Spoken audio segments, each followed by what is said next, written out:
दोस्तों कैसे हैं आप सब? उम्मीद करती हूँ आप लोग बेहद अच्छे होंगे। तो मैं यहाँ पर न्यू कहानी लेकर आई हूँ कॉन्टेक्ट मैरिज। तो अगर आपको ये कहानी पसंद आती है तो लाइक ज़रूर करना और कमेंट करके मुझे ज़रूर बताना। कहानी की शुरुआत होती है मुंबई के जाने माने बिजनेसमैन की, जो कि आधी दुनिया में राज करता है। एक ऐसे आदमी की जो कि गंभीर बीमारी के शिकार है। उसकी ये बीमारी के कारण वो किसी भी लड़की के करीब नहीं जाता है। उसे आज तक कोई भी ना देखा था। उससे आदमी इस कदर डर जाता था कि कोई भी उसके आदमी भी काम करने वाला किसी के सामने चला जाए तो डर से भी वो आदमी का हार्ट अटैक आ जाए। वो आधी दुनिया के मालिक थे। उसे कोई भी नहीं देखा था। वो सोशल मीडिया से बहुत दूर रहता था। इसी कारण आज तक उसे कोई भी नहीं देख पाया था। वो बहुत ज़्यादा घमंडी और अकड़ू किस्म का आदमी था। वो अपनी बीमारी के चलते शादी नहीं कर पा रहा था, लेकिन उसकी फैमिली वाले दबाव बनाते हुए वो किसी लड़की से शादी कर ले। हमारे हीरो का नाम कथित कपूर है। एक तरफ हमारी कहानी की हीरोइन बहुत ही सीधी सादी और गरीब फैमिली से है। हमारी कहानी की हीरोइन का नाम अनन्या सिंघानिया है। हालांकि उसकी फैमिली में उसकी सौतेली माँ और दो बहनें हैं, जो कि उसके साथ जानवरों जैसा बर्ताव करती हैं। अनन्या के मोम की मौत उसके भाई को जन्म देने के बाद ही हो गई थी। इस बच्चे को परवरिश के लिए अनन्या के पापा ने शादी कर ली थी, लेकिन उसने कभी भी अनन्या को कभी भी अपनी बेटी नहीं माना। उसे हमेशा नौकरानी की ही तरह ट्रीट किया। अनन्या सड़क पर भागे जा रही थी। वो भागते भागते जब तक थक गई तो एक जगह जाके बैठ गई। वो पूरी तरह ड्रिंक की हुई थी। उसे कुछ भी होश नहीं था कि वो कहाँ जा रही है। वो अपने पास्ट के बारे में सोच सोच के रो रही थी। कैसे उसके प्यार ने उसे धोखा दिया। जो रिश्ता उसने 10 साल तक निभाया, उसी ने उसे धोखा दे दिया। वो भी उसी की बहन के साथ मिलकर। वो पूरी तरह टूट चुकी थी। बेहताश बस रोई जा रही थी। अनन्या को लग रहा था कि अभी धरती फटे और वो उसमें समा जाए। अनन्या बेड पर आराम से सोई हुई थी। वो बहुत ही गहरी नींद में वो नहीं थी, पर थी, नींद में थी। तभी उसे किसी की बात करते हुए आवाज आई, क्या तुम प्रेग्नेंट हो? तुमने मुझे पहले क्यों नहीं बताया? तुम्हें पता है ना कि मैं तुम्हारी बहन से शादी करने वाला हूँ। अर्जुन, अनन्या की लवर, या यूं कहें जैसे वो शादी करने वाली थी। अर्जुन ने रितिका से बोला। रितिका अनन्या की सौतेली बहन है। हाँ, मैं प्रेग्नेंट हूँ। तुम पापा बनने वाले हो, रितिका ने खुश होते हुए बोला और अर्जुन को गले लगा के ब्लेस करने लगी। ये कब हुआ? मैं तो इतने दिन से यहाँ था भी नहीं, तो ये सब क्या, कब, कैसे हो गया? अर्जुन ने थोड़ा आंख सिकुड़ते हुए बोला, हाँ, ये तुम्हारा बच्चा ही है। जब दीदी एग्जाम के लिए दूसरे शहर गई हुई थी, तब मैं जब तुम्हारे घर आई थी, तब मैंने और तुमने बेड पर जो किया था, तभी। और मैं 1 महीने से प्रेग्नेंट हूँ। अनन्या ने जब ये सुना तो उसकी आंखों के सामने अंधेरा छा गया। उसे पूरी दुनिया धुंधली नजर आ रही थी। रितिका ने और भी बहुत कुछ बोला, पर अनन्या को कुछ भी सुनाई नहीं दे रहा था। उसने अर्जुन पर कितना विश्वास किया था, पर एक ही झटके में उसका पूरा विश्वास टूट के चकनाचूर हो गया। वो अब सीधे अर्जुन के पास जाने लगी। जब रितिका और अर्जुन बात कर रहे थे, वहां कर अनन्या चुपचाप खड़ी हो गई। जब अर्जुन की नज़र उस पर पड़ी तो उसने शर्म से सर नीचे झुका लिया। अनन्या ने गुस्से में शराब पी ली थी, जिससे वो लड़खड़ाते हुए सड़क पर भागे जा रहे थे। वो लड़खड़ाते हुए किसी काले बहुत से आदमी से जाकर टकरा गई। वो सॉरी बोलने ही वाली थी कि उसे कुछ आवाज़ सुनाई दी। ये वही है जिसे हम ढूंढ रहे थे। पकड़ लो इसे और ले चलो। अनन्या बहुत ही स्ट्रांग लड़की थी। वो किसी को भी मुंह तोड़ जवाब दे सकती थी, लेकिन वो अभी इस कदर हार चुकी थी, उसे कुछ भी होश नहीं था। वो कोशिश कि वो अपने आप को उस काले कपड़े वाले आदमी से छुड़ा सके, पर उसकी हिम्मत अब जवाब दे रही थी। वो चाह कर के भी उससे खुद को आज़ाद नहीं करवा सकी और थक कर बेहोश हो गई। चारों तरफ बॉडीगार्ड्स घिरे हुए एक आदमी लिफ्ट में जाता है। बहुत ही अट्रैक्टिव और हैंडसम लड़का था। उसका कद 8 फुट 6 इंच था। उसकी आंखें समुद्र जैसी शांत थीं। वो किसी रेलवे मॉडल से कम नहीं लग रहा था। वो बहुत ही डैशिंग था। उसने वाइट कलर की शर्ट, ऊपर से काला कलर का कोट पहन रखा था, जिसमें उसका चेहरा और भी अट्रैक्टिव लग रहा था। वो लिफ्ट में घुसा और 13 मंजिल का बटन प्रेस किया। कुछ ही देर में वो 13 फ्लोर पर था। वो बाहर निकला तो सभी बॉडीगार्ड ने लाइन से खड़े होकर उसे ग्रीट किया और एक ने दरवाज़ा खोला। सभी बॉडीगार्ड प्रोफेसर लग रहे थे। उसे देख के ऐसा लगता था जैसे वो बहुत ही खतरनाक है, और वो था भी, क्योंकि उसके पास दिल नाम की कोई चीज़ थी ही नहीं। वो आदमी कमरे के अंदर दाखिल हुआ और अपनी टाई ढीली करके उसे खोला और एक साइड फेंक दिया। शायद उसे गर्मी लग रही थी, तभी उसे कुछ अजीब सा लगा। उसे ऐसा लगा कि उसने तो अलमीरा का दरवाज़ा तो लॉक किया था। अभी वो जैसे ही कुछ हिला हो उसके अंदर से। उसने अपनी टाई उठाई और अलमारी की तरफ बढ़ गया और धीरे से उसे खोला। अंदर का नज़ारा देख के उसके गुस्से का ठिकाना नहीं रहा। वो गुस्से वाला आदमी और कोई नहीं, हमारा हीरो कथेकी है। तभी उसके फ़ोन पर रिंग हुआ। उधर से आवाज़ आई, ब्रो आपको मेरा गिफ्ट अब तक मिल गया हो, आप उस चीज़ के साथ मस्ती करो, राजीव ने बोला। तभी उसे दरवाज़ा लॉक होने की आवाज़ सुनाई दी। कथिक अब गुस्से से चिल्लाया और बोला, क्या कर रहे हो, दरवाज़ा खोलो। हे ब्रो, थोड़ा चिल करो, मैंने स्पेशली आपके लिए ही वो गिफ्ट तैयार किया है। आपको ज़रूर पसंद आएगा और वो ज़रूर सेटिस्फाइड करेगी। ये कह के राजीव ने कॉल कट कर दी। कथिक ने बहुत बार फ़ोन किया लेकिन नॉट रीचेबल आ रहा था। वो गुस्से से फ़ोन बेड पर फेंक दिया और ऐसे में जाकर बैठ गया। वो जैसे ही शांत होकर बैठा तो उसे बाथरूम से पानी गिरने की आवाज़ आ रही थी। कथिक बिना देरी किए हुए अपने हाथ टेढ़े मेढ़े किए हुए बोला और बाथरूम का दरवाज़ा एक झटके में ही खोल दिया। उसने अंदर का नज़ारा देखा, वो दंग रह गया। बाथटब में एक खूबसूरत लड़की बाथटब में बिना कपड़े के ही नहा रही थी। वो बाथटब में ऐसे बैठी हुई थी जैसे कोई बिल्ली का बच्चा किसी इंसान की गोद में बैठा हुआ। उसका दूध से भी गोरा रंग था। उसकी आंखें काली और शांत थीं। उसके होंठ गुलाबी थे। वो गर्म पानी से नहाने के बाद उसका पूरा शरीर गुलाबी जैसा हो गया था। एक पल कथिक भी होश खो के उसे देखने लगा था, लेकिन वो जानता था कि उसकी ये बीमारी के कारण वो उसके नज़दीक नहीं जा सकता था।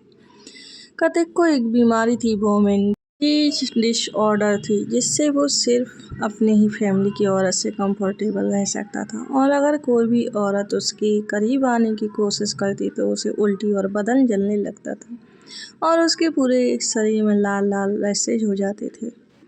एक गुस्से से बोला, मैं तुम्हें बस 1 मिनट का समय दे रहा हूँ, जल्दी से मेरे बाथरूम से निकल जाओ। बाथटब में और कोई नहीं, अनन्या ही थी। उसने अपनी घनी पलकें उठाकर कथिक की तरफ देखा। कथिक में उसे अर्जुन दिखाई दे रहा था। उसने कथिक को अपनी तरफ खींचने लगी, पर कथिक टस से मस नहीं हुआ, तो अनन्या अब उसकी पेट खींच के उसे अपने नज़दीक खींच लिया, लेकिन जल्दी ही कथिक अपने से अनन्या को कर दिया। फिर अनन्या अब लड़खड़ाते हुए बाथटब से उठी और कथिक को किस करने लगी, लेकिन कथिक को अनकंफर्टेबल महसूस हो रहा था। उसे उल्टी जैसा लगने लगा था, पर कुछ ही देर में वो नॉर्मल हो गया। फिर उसने अनन्या को उठाया और अपने बेड पर सुला दिया, लेकिन अनन्या उसे अपनी तरफ खींच के उसे गले लगा लिया और नींद में वो बड़बड़ाने लगी, I love you for ever and ever. Ananya Arjun समझ के कथिक को आई लव यू बोल रही थी, लेकिन कथिक को लगा कि वो उसे ही आई लव यू बोल रही। फिर उसने झुक के अनन्या के होठों पर अपने होठ रख दिए, फिर उसे पोलाइटली उसे किस करने लगा। फिर कुछ ही देर में कथिक के कपड़े जमीन पर थे। दोनों इंटीमेट हो रहे थे। अगली सुबह जब अनन्या की नींद खुली तो उसे एक आलीशान बेडरूम में खुद को पाकर चौंक गई। फिर उसने पिछली रात की बात को याद करके अपने आप पर गुस्सा किया कि उसने नशे में क्या कर दिया। वो अपने कपड़े जल्दी से जैसे तैसे पहन लिए। उसे बाथरूम से पानी की आवाज़ आ रही थी। वो जल्दी से रूम से निकलने लगी। तब तक बाथरूम से पानी गिरने की आवाज़ बंद हो चुकी थी।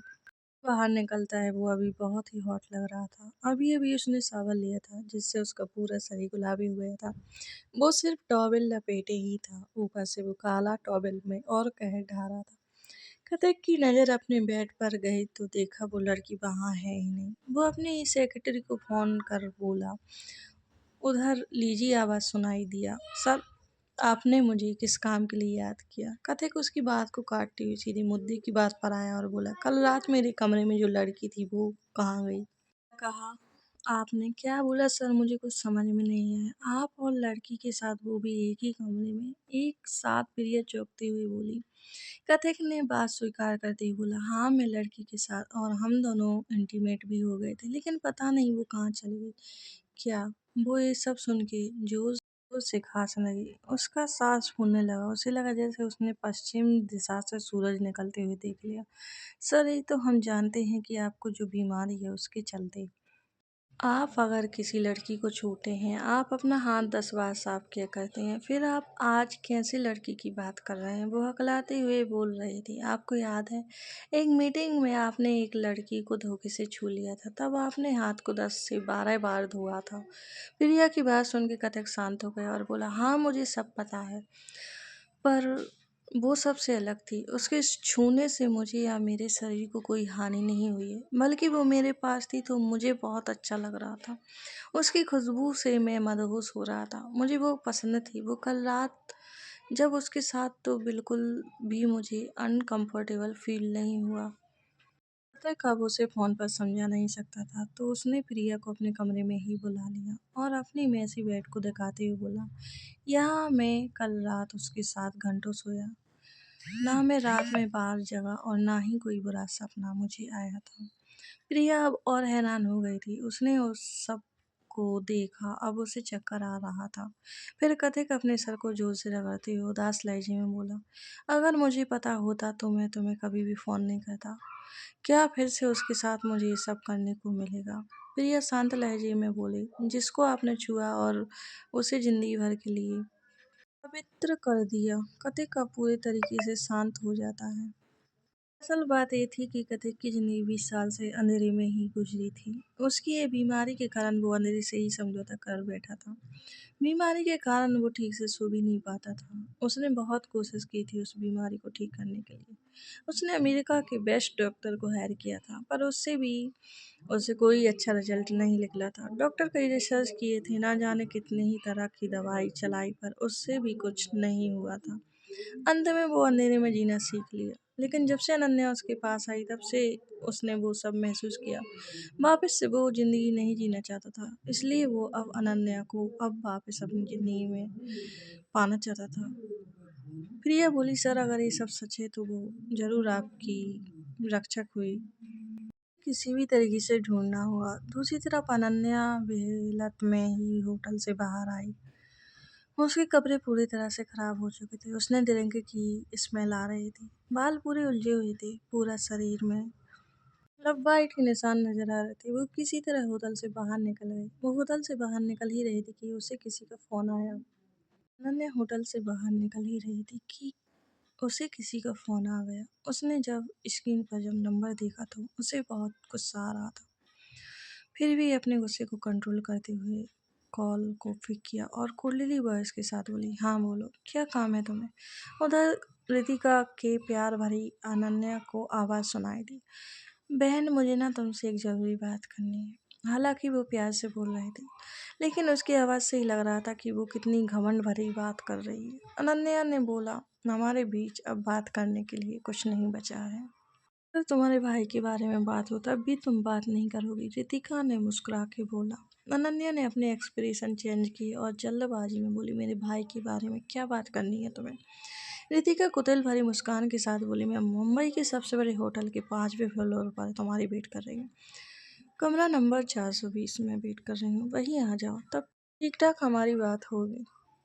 ठीक है मैं पहुंच रही हूँ, अनन्या ने परेशान होकर बोला। अनन्या लीला होटल पहुंची। फिर वो लिफ्ट में गई और 5वें फ्लोर का बटन प्रेस की। कुछ ही देर में वो 5वें फ्लोर पर थी।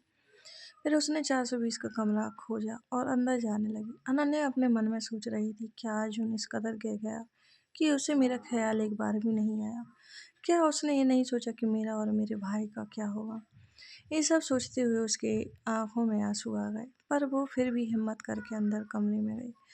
अनन्या ने देखा कि रितिका एक ब्लैक कलर एक शॉर्ट टर्म की कटिंग ड्रेस पहनी हुई है, जिसमें उसकी पूरी बॉडी साफ दिखाई दे रही थी और ढेर सारा मेकअप और खुशबूदार परफ्यूम लगाई है। जिससे कि पूरा कमरा ही परफ्यूम जैसा महक रहा था। उसने अब नज़र उठा के अनन्या की तरफ देखा और बोली, आओ दीदी बैठो। अनन्या शांत होकर चुपचाप जाके एक सोफे पर बैठ गई और बोली, क्या बात करनी है तुमको हमसे? देखो दीदी, मैं जानती हूँ कि रात की सारी बात तुमने सुन ली, तो मुझे एक्सप्लेन अब करने की ज़रूरत है नहीं। तो अब डायरेक्ट मुद्दे की बात करते हैं। तुम तो जानती हो कि मैं अर्जुन की बच्ची की माँ बनने वाली हूँ, तो आप उसे छोड़ दो। मैं आपको 50 या 60 लाख का चेक दे देती हूँ। आपको आपके भाई का इलाज भी करवा लीजिएगा और अपनी लाइफ स्टाइल भी चेंज कर लीजिएगा। तो दोस्तों, एक कहानी न्यू है, अगर पसंद आती है मुझे कमेंट करके ज़रूर बताएं। तो कल से मैं इसके डेली पार्ट ज़रूर दूंगी।